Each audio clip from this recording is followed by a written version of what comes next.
Директорката на Фондация Америка за България Десислава Тельокова избяга, след като екип на телевизия Алфа се опита да разбере как фондацията раздава милиони на медии. Конкретният повод са парите, отпуснати от фондацията за издателската група на Иво Прокопиев и Капитал. Фондацията Америка за България е регистрирана в България като клон на чуждестранно юридическо лице и няма яснота с какво точно се занимава. Целият отчет, който се прави, и целите, които се постигат с тази фондация, която е пряко зависима и близка до президента Плевнелиев, се осъществяват в Съединените американски щати. В България тя е само наименование. И сега за пореден път Америка, ЦРУ и свързаната с тях Америка за България си купиха Иво Прокопиев и неговите издания Капитал и Дневник. В сайта на Америка за България не са посочени критериите, по които се раздават тези пари. Не е обяснено и защо милионите отиват постоянно за едни и същи медийни групи, известни с близостта си с организацията с ясно финансиране протестна мрежа и партията на Иван Костов ДСБ.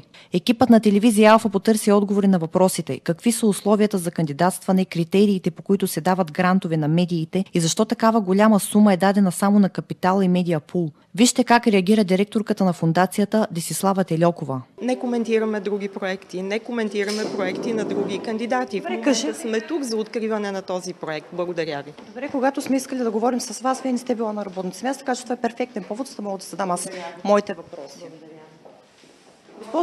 Госпожо, какви са критериите, по които се дават пари за медиите в България? Всички тези критерии са обявени много ясно на нашия уебсайт. Добре, защо толкова много пари са дадени? Това е моят кабинет. Мога ли да си изпратя гостите? Добре, аз искам да задам госпожата някакви въпроси. Аз ви отговорих, че... Защо толкова много пари са дадени на издателската група на господин Прокопиев? Искам да попитам на издателската му група и вестника. Благодаря. Ще можете ли да ми кажете? Ще отговорите ли нещо?